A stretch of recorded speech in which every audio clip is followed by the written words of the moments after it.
Hey guys, Mad Scientist here, and today this is the last video of the science of Ruby. Team Juniper is in my sights today, and reviewing each of their semblances, John Arc is able to amplify not only his but other people's aura cloaks. Nora Valkyrie can absorb and produce electrical energy to send to her muscles.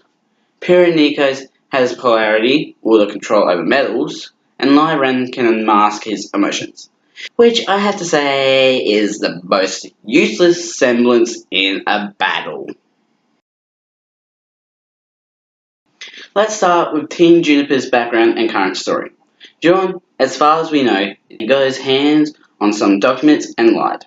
He also lived with 7 sisters, which over time made him good at dancing. Pyrrha is a world-class warrior who has a trouble holding down a relationship because people put her up on a pedestal. I've been blessed with incredible talents and opportunities. I'm constantly surrounded by love and praise. But when you're placed on a pedestal like that for so long, you become separated from the people that put you there in the first place. Now, no one feels like they can have her because of the pedestal they put her on. This is why she was interested in John. When they met, John had no clue who Pyrrha was, only recognizing Pyrrha when Weiss mentioned Pumpkin Pete's marshmallow flakes. Ren and Nora have been friends since young. They were the only survivors of a Nuclear attack on their village by hiding under a building. Starting from the beginning of Ruby, we are first introduced to John as Vomit Boy, who pukes on Yang's shoes. Pyrrha and John meet for the first time in the locker room, but they really hit off their friendship in the Emerald Forest. While in the Emerald Forest, Pyrrha unlocks John's aura using her own aura, and John shows his natural tendency to recognize and act on situations when working with other people. In Forever Fall Part 2, we see John Arc using his semblance of aura amplification, even if he doesn't realize. Pyrrha offered to help John with battle training after weeks of having trouble learning, which is when she learns John lied on his application. As time passed, John got better at battling under Pyrrha's wing. John had a crush on Weiss, and Pyrrha had a crush on John. Through all the trials and tribulations of Season 1 to 3, Pyrrha was killed by Cinderfall during the fall of Beacon. John has been holding on to the memory of Pyrrha through her training video she recorded for him, clearly before the prom. His hatred of Cinder shows at Haven as he sparks the fight at Haven. The story of Ren and Nora goes completely undeveloped for a long time, with some small stories and moments to add to their story until around the end of Volume 4. In Volume 1, we had Nora's dream for what she said were a bunch of Ursa in the middle of the night that they killed and made Ursa skin rugs from. In Volume 2, the big story around Ren and Nora's history is most likely hinted at, with Team Juniper's mission at a village being disrupted by Team Ruby's big accident with a train and a city square filled with Grimm. Leading up to Team Juniper's first team battle of the tournament, Nora drops a big hint of her and Ren having no parents or home, indicating that some big event happened in their lives that led to the death of their parents and destruction of their home. In that same moment, we see another side of Nora, having a complete breakdown over being unpopular, and Ren being as cool as a cucumber, same as always, right next to her. We also see Nora showing off her semblance for the first time during the battle later the same day. Post time skip, John uses Pyrrha's weapon, Milo and Akuro, to upgrade his own armor and procure Morse, while Ren and Nora argue about going with team name Junior or Ranger. While Volume 4 was not as big on action as Volume 3, Ranger left for Haven Academy, arriving at the start of Volume 5. On their travels to Haven, they get ambushed by Tyran Kalos, with Crow arriving just in time to save Ruby. Later that night, Crow explains the story around the attack on Beacon and Salem, but also the story of two brothers of light and dark being fed up with a feud between each other. Those two brothers decided to make one last creation together, which led to humanity and the four symbols of humanity: knowledge, creation, destruction, and choice, each with a physical form.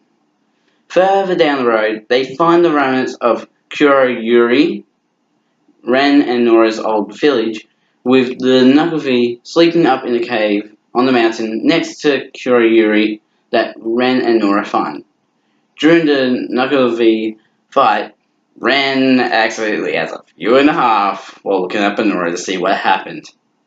After Teen Ranger arrived at Haven, most of the time was spent training. Now, with all the story stuff out of the way for Teen Juniper, here is the easy part. Explain the semblances of Teen Juniper. Drawn can amplify anybody's aura, and possibly by extension, semblance by aura transfer between himself and the person he is focusing on.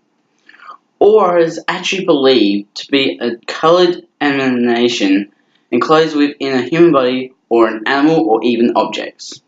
Sound familiar? Pyrrha actually explains aura to John while in the Emerald Forest. However, aura amplification is not proven yet to be an actual thing to happen in real life. Nora is able to absorb and control electricity to send to her muscles. She discovered her semblance after being struck with lightning. What about you? Oh, struck by lightning, didn't die. Crazy Thursday. There are heaps of records of people surviving lightning strikes, with world record holder Roy Sullivan surviving 7 strikes. Controlling electricity would be significantly harder, but there's one animal that is able to control electricity, and it's appropriately named the electric eel. Stop me if you've heard this one, but there is one superhero, Luke Cage, who underwent a process called CRISPR to fuse his DNA to abalone DNA to give him unbreakable skin. I will not go into the details of what the CRISPR process is. You can go and check it out on Film Theory. But I will say, what if a person's DNA was fused with the DNA that allows electric eels to control electricity and produce electricity?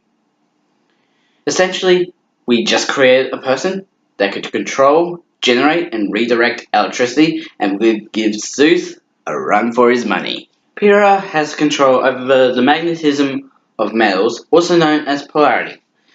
The actual science behind the power is called bioelectromagnetism, which is the study between electromagnetic fields and biological beings. So there have been studies on humans producing small magnetic fields around oneself. Pyrrha showcases 2 forms of her polarity, her main one being magnetism through air, and her lesser known electric impulse magnetism, which is only used once, but can be just as important. She can also target certain objects after touching them, attracting them, or repelling from herself and others. Again, the level of ability for Pyrrha's bioelectromagnetism is greater than real life like John's aura amplification, but then again, it could happen, science just hasn't caught up. Earlier, I hit Ren's ability to cloak emotions pretty hard by saying it's not great in battle, which it is, but I didn't consider its other uses. It's used to cloak bad emotions like fear, sadness, and pain. Hypothetically speaking, if Ren was captured and tortured, he can hide his pain. In Kurayuri, we see Ren unlock his semblance and using it to hide his and Nora's fear from the Nukavi. Ren's semblance is the closest to real life compared to Team Ruby and the other members of Juniper. Through intensive and excessive amounts of training, the average person can reach Ren levels of control over one's emotions. Not to be racist, but there are some countries in the world that have people with a better grasp of their emotions than Ren. Overall, across all 8 characters of Ruby and Juniper, 3 are plausible, 1 is more likely over time, and 4 are nowhere close. My video on Ruby Rose was a bit wrong, and I acknowledge that. In fact, the one and only comment on that video explains it better than I could in the video. Why Shani is probably my most accurate video around Ruby. The Blake Belladonna video was also accurate, but I made a mistake on interpreting the story around Blake's power. My Yang Xiaolong video was the most accurate mathematics. I just missed one detail which affects the weight of the paladin, and hence the newtons of force. After 5 videos of comparing Ruby to real life, I have finally finished comparing all 8 characters. However, I'm not finished with Ruby just yet. It's time to fight and find out who's the strongest. Main characters are standing off against each other 1v1 style, and Pyrrha and Penny are also getting the proper fight they deserve. Before battles ensue though, there is another topic I'm covering. Don't forget to subscribe and like this video and let me know, did you agree or disagree with my attempt at the science of Ruby? Mad Scientist, out.